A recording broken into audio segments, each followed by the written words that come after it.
the Animators Club.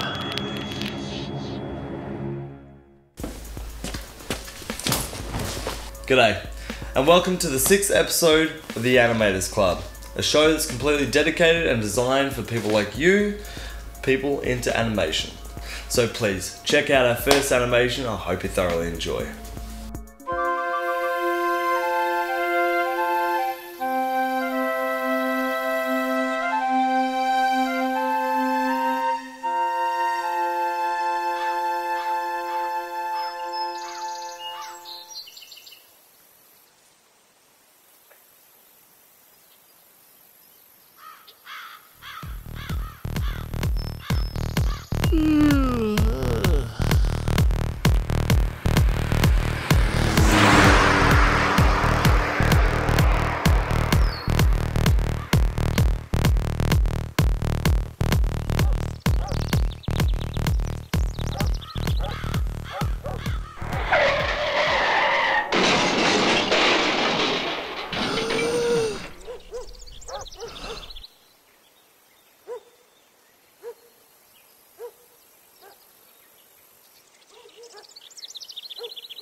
And now it's time to delve into tricks of the trade.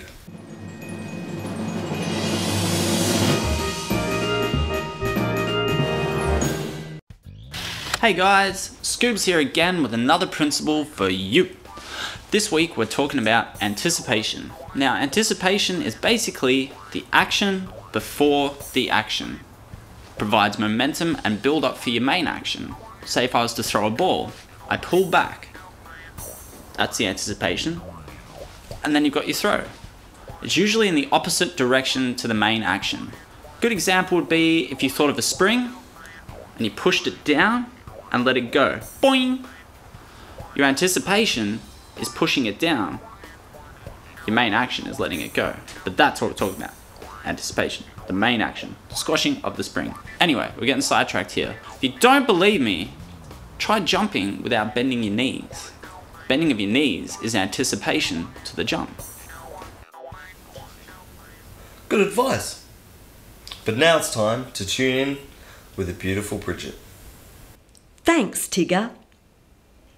The Animators Club is a community of people who may or may not know each other, who are connected by their passion for animation. Each club member can share tricks, their ideas, and their artwork. This is the wonderful world of chroma key. With one flick of a switch, I am safe again. The special blue wall disappears when a background is added. One moment, a blue background. Next, I am thrust into a thriller. The Animators Club allows you to change the background with your photos, drawings, or computer work. Your artwork can be out of this world. It can be really out of this world. It can be exciting. It can be romantic. It can be not so romantic. It can be a painting, photograph, or computer drawing. We need your creations for me to stand in front of. We call this Change the Blue Wall. Man, that was Bridgette. Thanks. Now I think it's time for another animation. Called in case of emergency.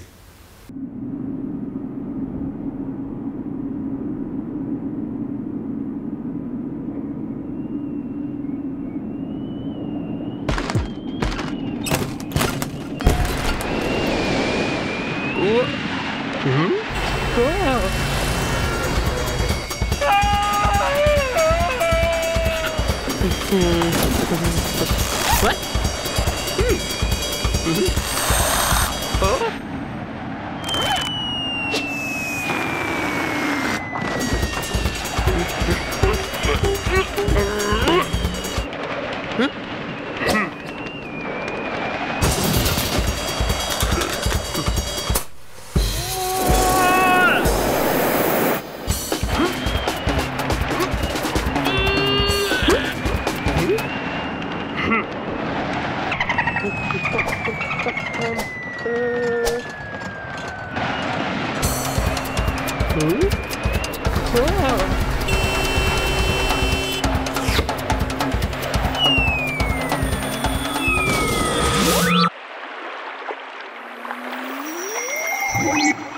Huh?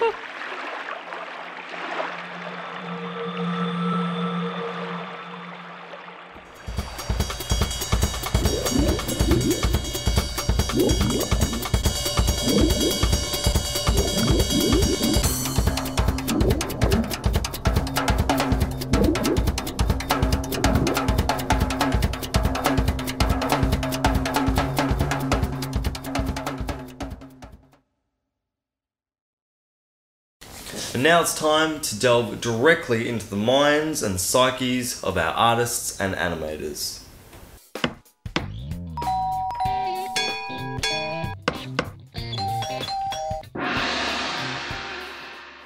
Today I'm with Emma Kelly, who works for the gaming company Tantalus. Emma, thank you so much for coming along to the club today. That's fine. Thank you for having me.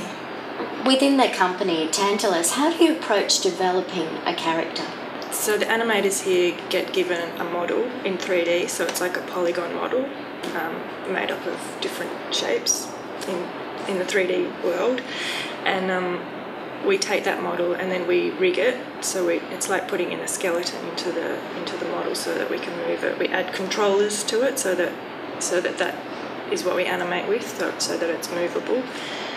And then the animators sit down with the designer and we figure out what's needed for that character for the game, the kind of actions that are going to be required, and sort of what the character is going to be doing and what it's going to be interacting with within the game environment.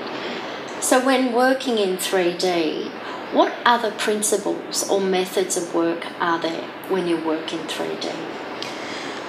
Working in 3D all the animation principles are the same for 3D or 2D or stop motion, so that all just carries across. But I think working in the games environment is a little bit different to working in film or TV. In those kind of areas, there's a set storyboard and a definite storyline. So the character will go from A to B, and this is what they'll say. Whereas in the game environment, it's more organic. Like, you don't know where the character's going to go or what it's going to be doing. Like, it's going to be interacting with different things at different times, and you don't know what time. Like, for an example would be a character will have a net and they have to catch something in the net, but you don't know from which direction the thing is going to be like the ball is going to be coming from. So you have to create an animation that looks like it's catching a ball, but you're not sure which direction. So it sort of is a little bit more creative that way, like in trying to get that to work. That's one of the challenges working in the games industry. Is there ever a problem? You have to go back to the rig and re-rig it if you're limited? Yes. Yeah, well, the beginning stages, you're kind of developing the rig, and we're talking with the designer and trying to figure out what's needed for the character. So we do go back to the rig and change it a lot, like, we need the character to hold a weapon now, or the weapon's a two-handed weapon now. So there is a lot of toing and froing between the designer and the animator. Before Tantalus releases a program out into the big world, do they test it out on a small audience in the beginning? Tantalus usually isn't involved in that process. We get given games to do by publishers, and they do all the marketing and distributing of the game. So if they have the budget and they feel like the game needs to be tested, then that's up to them. So we're happy for them to do that because then we get feedback. But it's really up to the publishers mostly. So some games have very specific requirements of a console. Are you limited by these requirements with your design of a game? Yes, because Tantalus are predominantly doing handheld games, we are limited by the sort of the size and the detail of the character, because when they get onto the screen they become very small, so that there's no point in having eye blinks or intricate mouth movements in the character because they're just not visible on screen. Because the characters are then sort of a bit more basic, you can do a lot more animations and you can move on to the next character. So we get a lot more variety, I think, than, like, say for a feature film you'll be on the same character for like a year. But in games you'll be lucky if it's a month. So in the gaming industry there's whispers of development of using interactive with your mind. So you've got protons connecting to your brain so you can actually move things. What would be your reflections on such games? It sounds pretty amazing to me, but if you're going to use your mind or buttons to move a character, the character still needs to move, so we still need to animate it. And has the game industry changed? Like, it's obviously for kids and older people. Are there changes in people playing games? Initially games were sort of geared towards children, but those children have all grown up now, so the type of games that are being made are very, very adult. I think that's probably a good thing for the games industry, to kind of keep the market open and get everyone who wants to playing games. Keep it very broad. Yeah. Great. Look, Emma, thanks very much for coming along on the club today. Thank you very much for having me. It's been a pleasure. Now, we have pens, pencils, grey leads. Adam, Kian, it's time to draw.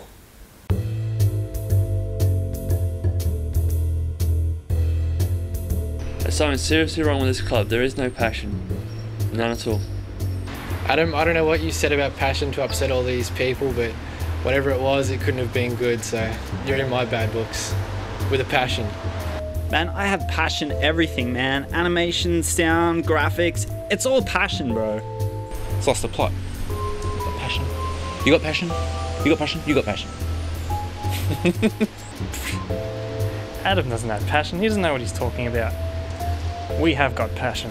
Believe me. Passion at the his A, man. No. I mean, drawing with passion. Hi guys, welcome back to Drawing with Passion. Today we're going to draw legs. Top half, bottom half. We're going to do a realistic version and a cartoon version. Now start off with the realistic version. Do the top half. This is where it connects from the hip to the groin. Alright. Do the muscle here. Now the top half of the muscle is quite large to support the weight of the leg. Okay. Alright, come down here. The kneecap here. And then the muscle starts off again here. It's a lot thinner on the lower half. Now, you can go to life drawing classes. They're great for teaching you how to draw legs, arms, whatever. So it's essential for animation. So I suggest you do that, okay? So that's the leg, okay? Okay, there we go. Okay, now I'm going to draw a cartoon leg. Cartoon leg is a lot different. There's no muscle tone. It can have muscle tone if you want. I'm just going to do a straight up cartoon one, my version. You have your own. Can do shorts, little flames here. Now do the knee, okay, like that. Do the muscle here. See, it's a lot smaller, okay. Down like that. I'm going to do some socks. Little socks here, like that. There we have it, guys. We have the cartoon leg and we have the realistic leg. The thigh, the calf. The thigh is a lot bigger than the calf. See? With the cartoon leg, we still have the knee here, but we have the muscle slightly visible, but it's a lot thinner to give it more fun look. Now you can go to live drawing classes, which will help with your drawing with animation. I suggest you really go to live drawing classes. Okay? So that's how you draw legs. Realistic and cartoon.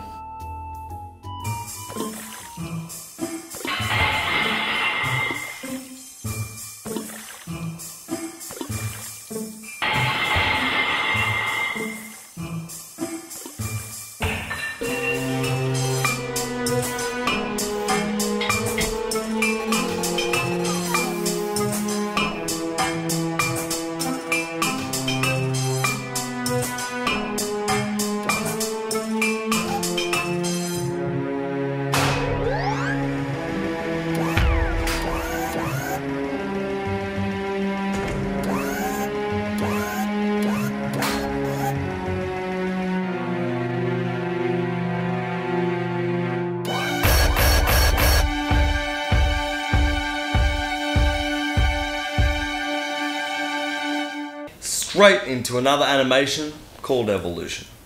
Hey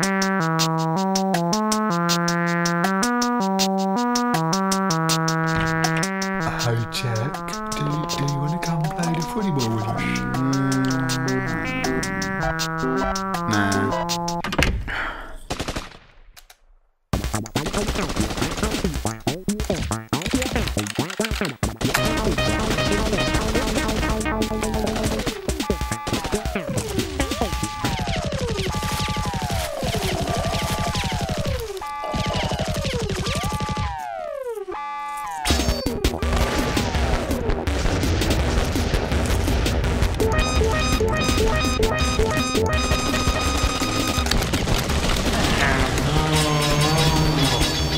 Jack, you sure you don't want to come play with us?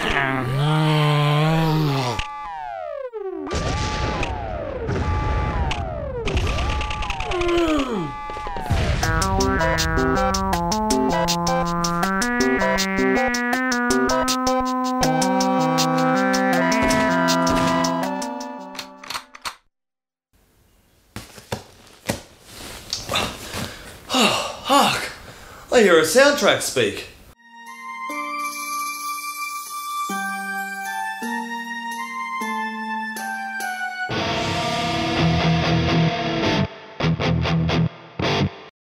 My name is Declan Simpson and I am a musical composer and I write and play music and I am in the Animators Club. When I first saw that scene, I wanted to do something kind of evil. Then I sort of had another take on it to do something a bit more cartoony and animated and fun. With the contrasting themes, it's good to think about what kind of keys you want to use on the piano. With the happier, more playful ones, you want to be using a more major key. So we go like this. Sounds a lot more playful. And then if you want something that's a lot more dark, then you're going to be using sort of minor keys.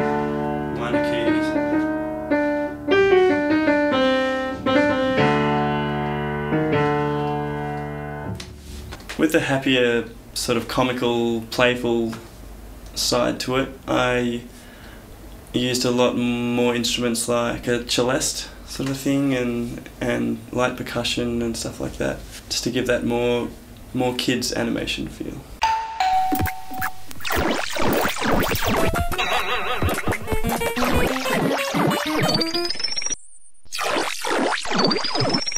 The evil one, I used a reasonably slow sort of a tempo, but I didn't really keep it in time particularly because I used it more as a background fill or a background layer of music. I used a lot of instruments like synthesizers and other sort of samples that I have that I could just manipulate basically.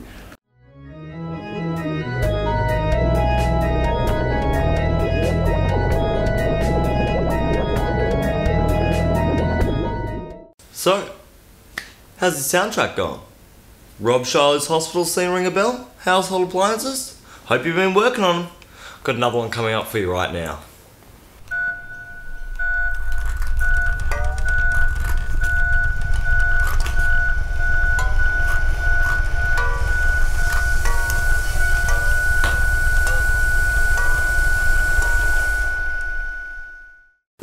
And once again, here we are at the final end of another show, episode 6 of the Animators Club. Thank you so much for sticking around and watching us. Now, if you've been working on any of your chroma key backgrounds, please send us in, let us know.